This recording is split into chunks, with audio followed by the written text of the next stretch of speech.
Welcome to your channel Child Prosperity. If you are new here, please subscribe the channel and hit the bell icon. Raising kids in the digital age isn't easy. It can be tough to keep up with the pace of emerging technologies and to understand how to balance the risks and opportunities that come with them. UNICEF spoke to digital parenting expert Dr. Jacqueline Nesi for her top tips on fostering a healthy relationship with technology as a family. We present this discussion here. Hope you will listen carefully to this discussion for the betterment of your children. 10 ways to create healthy digital habits at home. Expert advice on how to improve your family's relationship with tech and each other. We have divided the whole lesson into 4 parts. Here is first. Communicate, early and often, about the role of technology in your family's life. Set boundaries that make sense for your family. Be aware of your children's use of devices. Model healthy habits for your children. Number 1. Ask your child questions. Ask your child questions about their devices the same way you would any other activity they're engaged in. Find out what they like about them, what they don't like about them, how often they use them and what's working. Number 2. Discuss the risks of technology use. Talk to your children honestly about concerns you may have, such as devices getting in the way of other activities, worries about content they may see or things they may do online.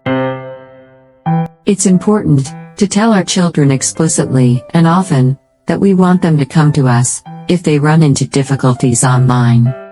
You can try saying something like, "It can be really tough to know how to deal with every situation that comes up when you're online.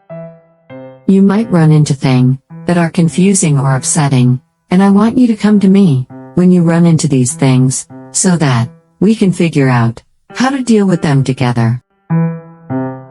We also want to be mindful of how we respond when our kids do come to us with any issues. As a parent, it can be surprising and even scary when our children share something they've encountered online. It's tempting to want to jump in and immediately tell them what they did wrong or to take away the device to keep them safe. But a good initial response in this situation is to say, "Thank you so much for telling me that." This makes it more likely that our child will come to us the next time they run into challenges online. Number 3. Be on the lookout for underlying issues. It's important not to blame everything on technology. Sometimes there are other things going on that are manifesting in the way children use their devices. For example, if you have a teen spending an excessive amount of time on social media, refreshing their feed, you may want to start a conversation about what's really going on. It could be related to their concerns about what other people think of them, or they may not be feeling confident in school or with their peers. Number 4. Make yes and no rules.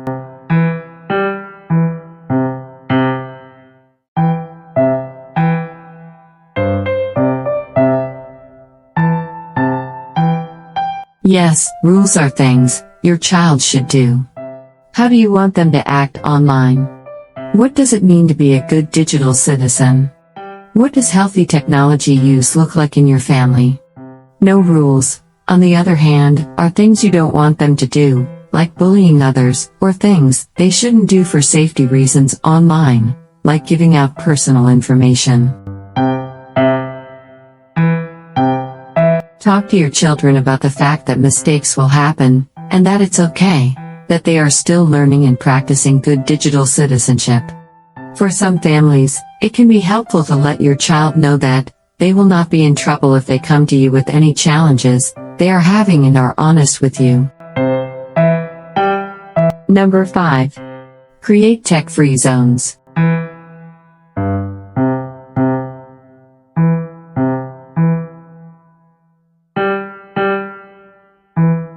A boundary you can create, as a family is having times of the day, or locations, that are tech-free. You could also create a place, or docking station, where you keep your devices, during a tech-free time. One helpful practice is making sure devices are out of the bedroom, at certain times of night. Sleep is super important, and devices can get in the way of that. Number 6. Establish expectations around content.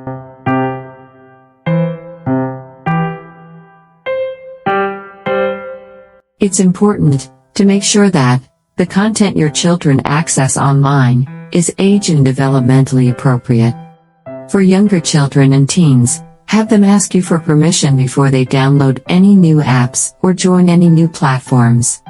You may also consider using parental controls available to you, such as screen time limits, in-app purchases, content filtering, etc. We also have 2 videos on how to enable parental control on this channel. If you want, you can click on the I button shown above, or watch it from the link in the video description. Number 7. Explore technology together.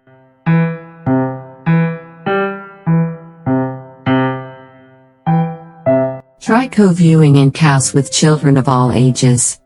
This simply means watching or using technology together with your children. This could include watching a show together and talking to them about it. For an older child, have them show you what they're up to online, what they're interested in, what apps they like to use, etc. Number 8. Know when to take a step back. In some cases, you may want to monitor what your child is doing on their device, as long as you tell them that you're going to be doing that in advance. This is especially important for younger children, or those who are just starting with a new device, like a phone, for the first time. As children get older, and have more experience with their devices, you can give them more age and stage-appropriate independence. It is always important, though, to be generally aware of what they're doing online. Number 9. Act as a team.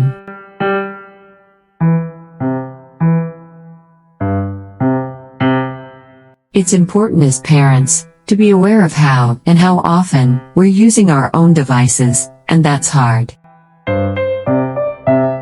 But joining with your children in establishing healthy habits and boundaries is a good opportunity to step outside of the me versus you dynamic that so often parents fall into with their children, and instead work to create a dynamic of us together versus the challenges inherent in these technologies. Number 10. Make it playful.